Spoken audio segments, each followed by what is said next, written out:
الحمد لله نحمده ونستعينه ونستغفره ونؤمن به ونتوكل عليه ونعوذ بالله من شرور أنفسنا ومن سيئات أعمالنا من يهده الله فلا مضل له ومن يضلله فلا هادي له ونشهد أن لا إله إلا الله وحده لا شريك له ونشهد أن سيدنا ومولانا محمدا عبده ورسوله.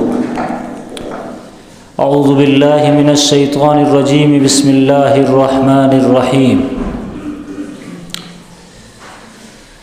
الحمد لله الذي أنزل على عبده الكتاب ولم يجعل له عوجا قيما لينذر بأسا شديدا من لدنه ويبشر المؤمنين الذين يعملون الصالحات أن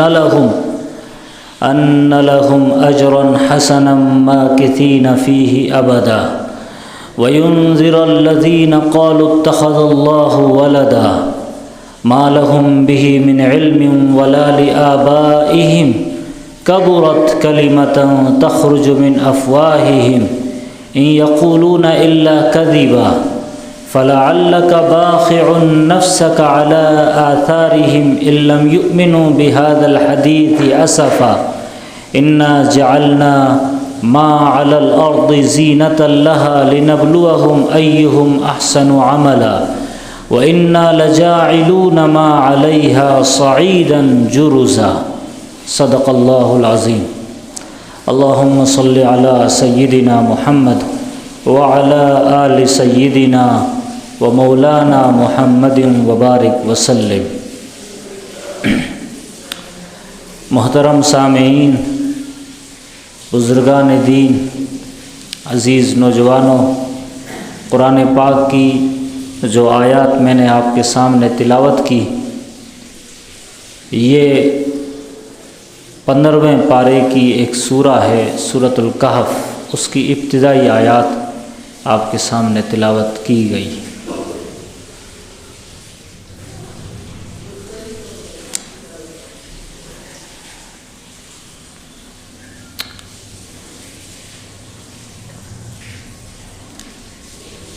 موجودہ حالات اور پوری دنیا کی جو کشمکش ہے، صورتحال سے آپ سبھی واقف ہیں. وہ سیاسی مسائل ہو یا سماجی مسائل ہو یا معاشرتی مسائل ہو، ہر اعتبار سے میڈیا کے ذریعے سے اور سوشل میڈیا کے ذریعے، پرنٹ میڈیا کے ذریعے، یعنی دنیا اتنی ترقی کر چکی ہے کہ اس میں آپ کہیں پر بھی بیٹھے ہوں، دور بیٹھے پوری دنیا کا مشاہدہ کر رہے ہیں.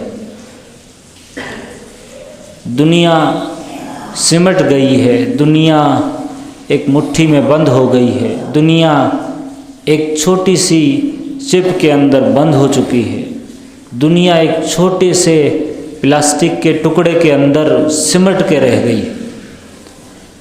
دنیا نے اتنی ترقی کی کہ آپ سے کروڑوں یا لاکھوں میل دور اگر کوئی خبر ہے تو وہ چند سیکنڈ کے اندر آپ تک پہنچ جاتی ہے. اور حالات اور مشاہدات، دنیا کی جو خبریں ہیں، یہ بتا رہی ہے کہ چاروں طرف بگاڑ ہے، چاروں طرف فساد اور کرپشن کا ماحول ہے. اس بگاڑ سے نہ کوئی ایجوکیشن ادارہ بچا ہے، نہ پارلیمانی ادارہ بچا ہے، اور نہ ہی کوئی پولیٹیکل یا سماجی کوئی ادارہ بچا ہوا ہے. ہر جگہ فساد ہے، ہر جگہ بگاڑ ہے، ہر جگہ کرپشن ہے، چھوٹے سے چھوٹا ادارہ ہو، بڑے سے بڑا ادارہ، چھوٹی سے چھوٹی تنظیم ہو یا بڑی سے بڑی تنظیم، اس کرپشن کو، اس بگاڑ کو، اس فساد کو دور کرنے کی جو کوششیں پوری دنیا میں جاری ہے، وقتاً فوقتاً وہ ہوتی رہی۔ کبھی ان برائیوں کا خاتمہ کرنے کے لیے بل پاس ہوئے تو کبھی قانون بنائے گئے، ان برائیوں کا خاتمہ کرنے کے لیے کبھی کوئی مل کر کے کوئی پالیسی بنائی گئی، کوئی بل پارلیمنٹ کے اندر پاس کیا گیا، لیکن وہ جو کہتے ہیں کہ مرض بڑھتا گیا جوں جوں دوا کی، مرض بڑھتا گیا جوں جوں دوا کی، یعنی ہونا یہ چاہیے تھا کہ برائیاں ختم ہو، کرپشن میں کمی آئے، فساد میں کمی آئے، چوری میں کمی آئے، ڈکیتی میں کمی آئے، قتل و غارت گری اور لوٹ مار میں کمی آئے، لیکن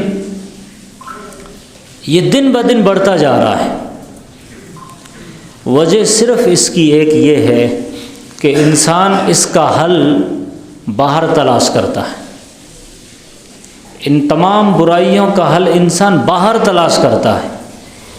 میں چاہتا ہوں دور سے کھڑے رہ کر کے کہ اس برائی کا خاتمہ ہو، ہر انسان باہر سے، دور سے اس برائی کو ختم کرنا چاہتا ہے، جبکہ اس برائی کو ختم کرنے کا جو راز خدا نے بتایا، جو انبیاء کرام نے بتایا، وہ انسان کے اپنے اندر، خود کے اندر ہے، یعنی اس فساد اور اس بگاڑ کا حل خود اندر ہے اور ہم تلاش کر رہے ہیں اس کا حل باہر۔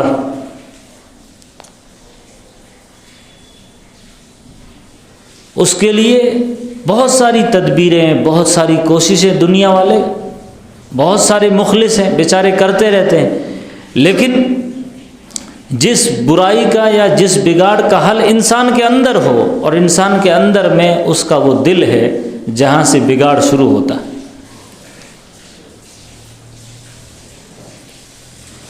اس دل پر کوئی محنت نہیں، اس دل کو سدھارنے کی کوئی کوششیں نہیں، تو ظاہر ہے کہ دنیا میں پھر سدھار نہیں آ سکتا۔ انبیاء کرام جب دنیا میں تشریف لائے تو انہوں نے اپنی کوشش کا مرکز دل کو بنایا، نہ کہ دماغ کو۔ انہوں نے اپنی کوشش کا مرکز دل کو بنایا، اور نبی علیہ الصلاۃ والسلام نے یہ ارشاد فرمایا، الا ان فی الجسد مضغہ اذا صلحت صلح الجسد کلہ واذا فسدت فسد الجسد کلہ۔ لوگوں، جسم میں ایک گوشت کا لوتھڑا ہے، اگر وہ صحیح ہے تو سارا جسم صحیح، وہ خراب تو پورا جسم خراب، اور وہ دل ہے۔ انبیاء نے مرکز اس کو بنایا، محنت کا میدان اس کو بنایا،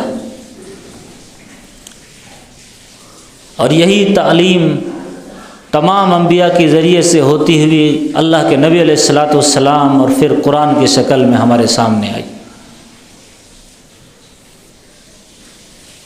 یہ جو دل ہے، اس دل میں شیر بھی چھپا ہے، چیتا بھی چھپا ہے، بھیڑیا بھی چھپا ہے، سانپ بھی چھپا ہے، بچھو بھی چھپا ہوا ہے اس دل کے اندر۔ آپ نے کبھی دیکھا ہسٹری کے اندر، تاریخ کے اندر، یا پیپر پہ یا نیوز میں، سوشل میڈیا پر ایسا کبھی سنا کہ شیروں کی ایک جماعت نے اکٹھا ہو کر پلاننگ کی اور انسانوں پر حملہ بول دیا ان کو برباد کرنے کے لیے؟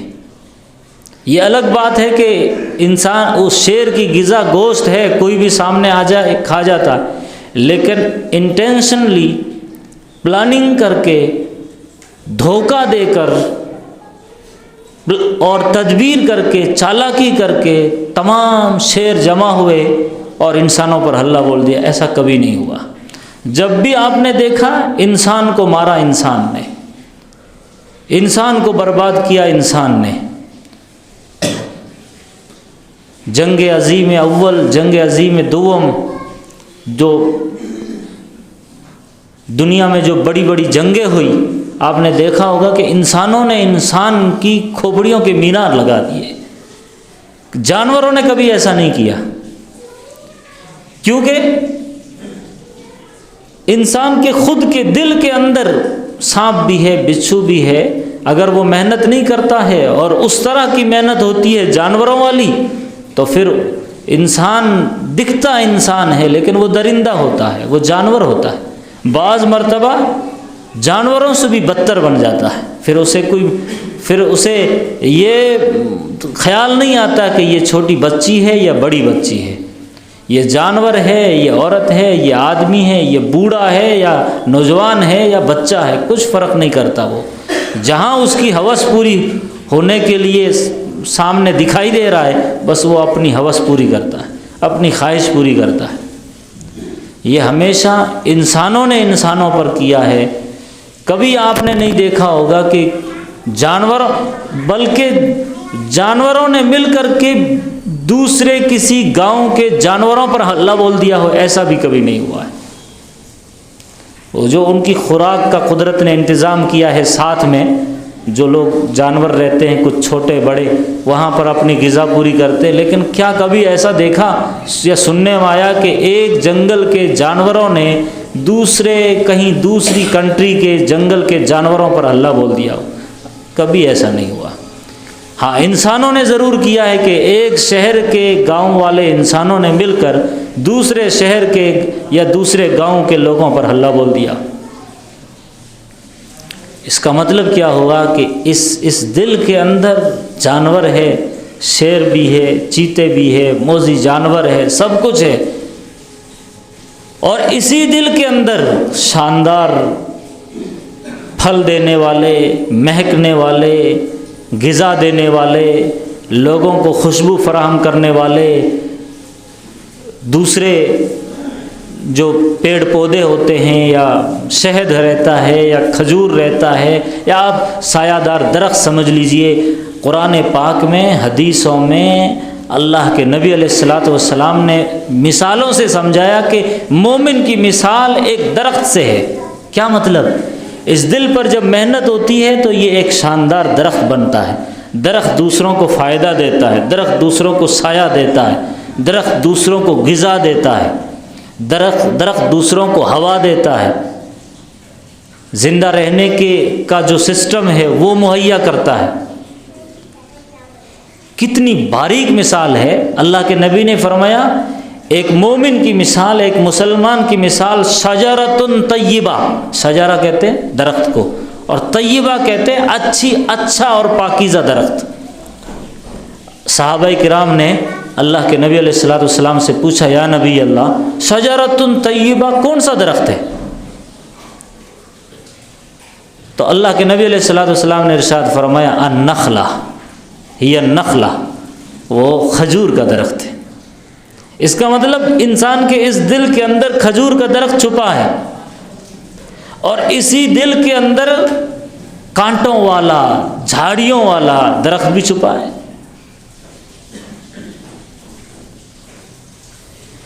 انسان جیسی محنت کرتا ہے، یہ اگر سدھر جاتا ہے تو پھر یہ شاندار درخت بنتا ہے، اور یہ بگڑ جاتا ہے تو پھر کانٹوں والا درخت بنتا ہے، کانٹوں والا پیڑ اور پودا بنتا ہے.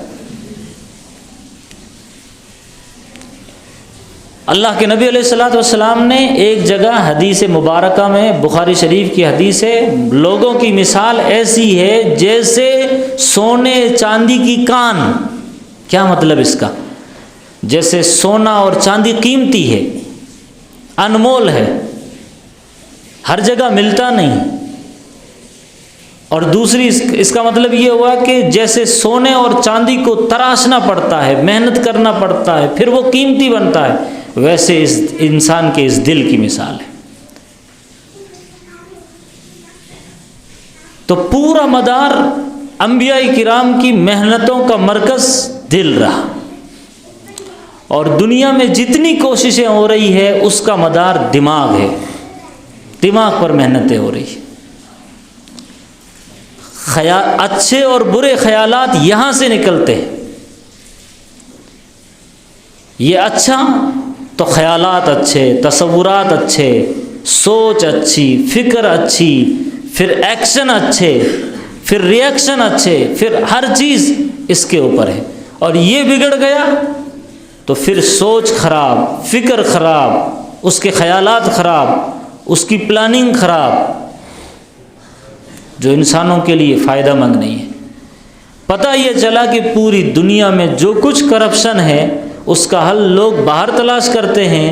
ایک مومن کو قرآن پاک کے ذریعے سے یہ میسج دیا گیا اللہ تبارک و تعالیٰ نے قرآن کے ذریعے کہ اس کا حل انسان کے خود کے اندر ہے، اور وہ ہے دل۔ یہ انسان جب بنتا ہے، سنورتا ہے، سدھرتا ہے تو قرآن کیا کہتا ہے سنیے۔ قرآن پاک کی ایک آیت ہے، یا ایھا الذین آمنوا، اے ایمان والو، ان تتقوا اللہ، ان تتقوا اللہ، اے ایمان والو اگر تم متقی بن گئے، اگر تم پرہیزگار بن گئے، اگر تم اچھے انسان بن گئے، اگر تم اللہ والے بن گئے، اگر تم برائیوں سے اور بدی سے بچنے والے بن گئے، نیک کام کرنے والے بن گئے، تمہارے دل میں خوف خدا آ گیا، تم بن گئے، سنور گئے، سدھر گئے، تو پھر کیا ہوگا؟ اللہ نے آگے ایک خوشخبری سنائی، یجعل لکم فرقانا، یجعل لکم فرقانا۔ اس کا مطلب اس کو ترجمے میں ایسے سمجھیے تو پھر تمہاری ایک الگ شان ہوگی۔ اس کا ترجمہ یجعل لکم فرقانا، پھر تمہاری ایک الگ شان ہوگی، تمہارا ایک الگ مقام ہوگا، تمہارا ایک الگ مرتبہ ہوگا۔ پھر جب تو چلے گا تو تیرے چلنے سے لوگ راہ راست پر آئیں گے، تو جب بولے گا تو تیرے بولنے سے لوگ ہدایت پر آئیں گے، جب تو کوئی ایکشن کرے گا، ایکٹ کرے گا، تو تیرے ایکشن اور اعمال کو دیکھ کر لوگ سوچنے پر مجبور ہوں گے، لوگ یہ کہیں گے کہ ہاں یہ ہے ایمان والا، یہ ہے مسلمان، اسے کہتے ہیں مسلمان، کیا یہ ایسے ہوتے ہیں مسلمان۔ لوگ پھر چرچا کریں گے، لوگ پھر باتیں کریں گے، لوگ پھر تمہارے کپڑوں پر، تمہارے حلیے پر، تمہارے قد و خال پر ہر چیز کے تذکرے کریں گے، پھر تمہاری ایک الگ شان ہوگی۔ اس کا یہ مطلب ہے اگر تم سنور گئے، بن گئے، سدھر گئے تو پھر تمہارا یہ مقام ہوگا، یجعل لکم فرقانا۔ آپ دیکھیے تاریخ پر نظر اٹھا کر، صحابہ کرام نے، تابعین نے، تبع تابعین نے، اسلاف نے، بزرگان دین نے، عبد القادر جیلانی، شیخ عبد القادر جیلانی سے لے کر خواجہ معین الدین چشتی اجمیری تک، کہ جن کو دیکھ کر ہزاروں لوگ، لاکھوں لوگ مسلمان ہوتے تھے، جن کے چہروں کو دیکھنے کے لیے بھیڑ امڑتی تھی۔ سندھ میں اسلام لے کر کے آئے محمد ابن قاسم، جب واپس چلے گئے تو لوگوں نے ان کے پتلے بنائے کہ کوئی دیوتا تھا، کوئی تو بھگوان تھا۔ ہندو لوگوں نے مورتیاں بنائی محمد ابن قاسم کی، کیونکہ وہ ایک مسیحا بن کر آئے، وہ ایک اخلاق کا پیکر بن کر کے آئے، وہ لوگوں کے لیے فائدہ مند بن کر کے آئے۔ اور قرآن پاک کی ایک آیت ہے، اگر آپ دنیا والوں کے لیے فائدہ مند بن کر کے اٹھو گے تو خدا تمہیں جما دے گا، خدا تمہیں گاڑ دے گا، تو خدا تمہارے پاؤں کو مضبوط کر دے گا۔ کیا مطلب؟ تم چلے بھی جاؤ تو تمہارا چرچا رہے گا، تم ختم بھی ہو گئے تو تمہارے تذکرے ہوتے رہیں گے قصے کہانیوں میں۔ من ينفع الناس فيمكث في الارض، قرآن کی آیت ہے، جو لوگوں کو نفع دیتا ہے اللہ اس کو زمین میں گاڑ دیتا ہے، کھڑا کر دیتا ہے، سکونت دے دیتا ہے، مقام اور مرتبہ دے دیتا ہے، حکومت دے دیتا ہے۔ ہر میننگ اس آیت کا ہے۔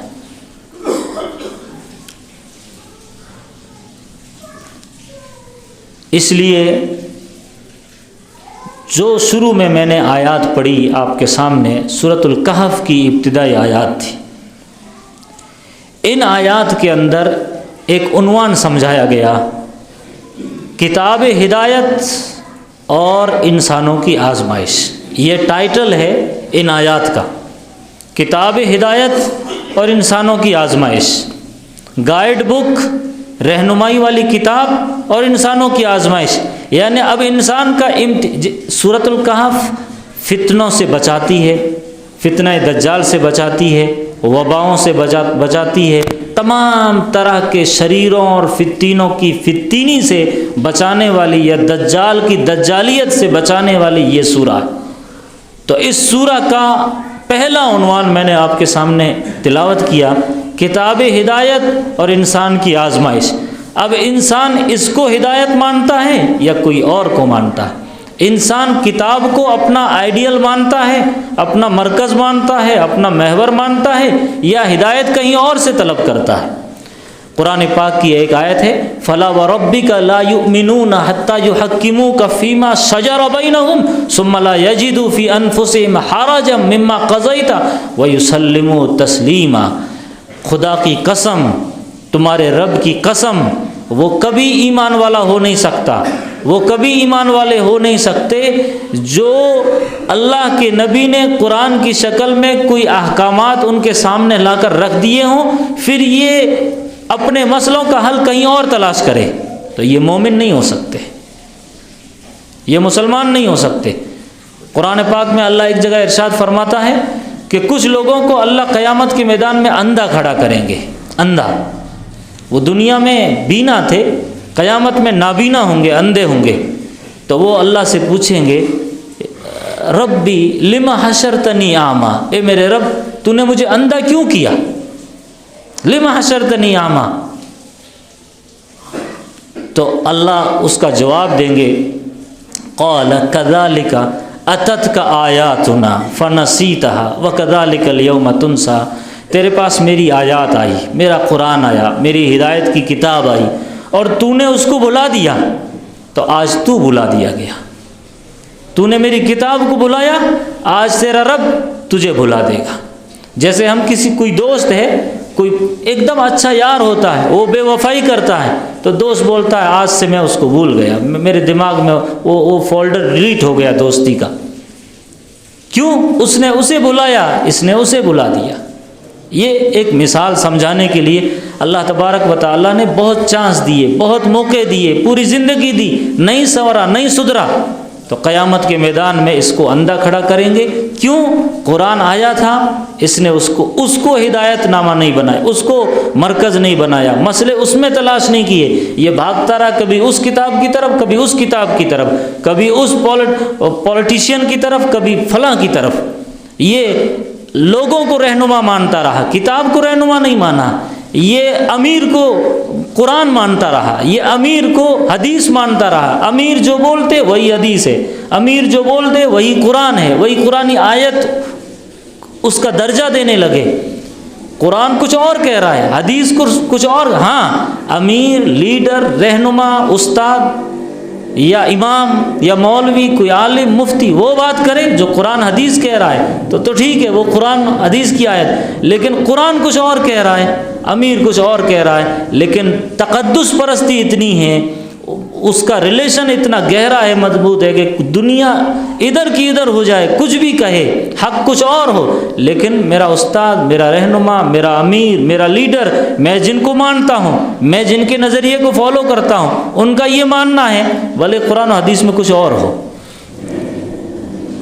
اللہ کے نبی علیہ الصلاۃ والسلام میدان محشر میں قیامت کے دن اللہ سے گلا کریں گے، اللہ سے شکایت کریں گے. قرآن پاک کی ایک آیت ہے، وقال الرسول یا رب، رسول کہیں گے قیامت کے میدان میں، یا رب ان قوم اتخذوا هذا القرآن مہجورا. یہ ہے میری قوم، یہ ہے میری امت جس نے میرے قرآن کو چھوڑ دیا. اللہ کے نبی اللہ سے شکوہ کریں گے، میری قوم نے میرے قرآن کو چھوڑ دیا. ان قوم اتخذوا هذا القرآن مہجورا. اب فتنہ دجال کا پہلا فتنہ، سب سے بڑا فتنہ اس وقت پوری دنیا میں امت مسلمہ پر یہ ہے کہ یہ اس کی آزمائش اور اس کا امتحان ہو رہا ہے کہ یہ کتاب کو قرآن کو ہدایت نامہ مانتا ہے یا نہیں مانتا ہے. اب اسی کے درمیان اس کی آزمائش ہے. اسی لیے میں نے ان آیات کا ایک عنوان لگایا، کتاب ہدایت، انسانی آزمائش. یہ پہلا فتنہ دجال اس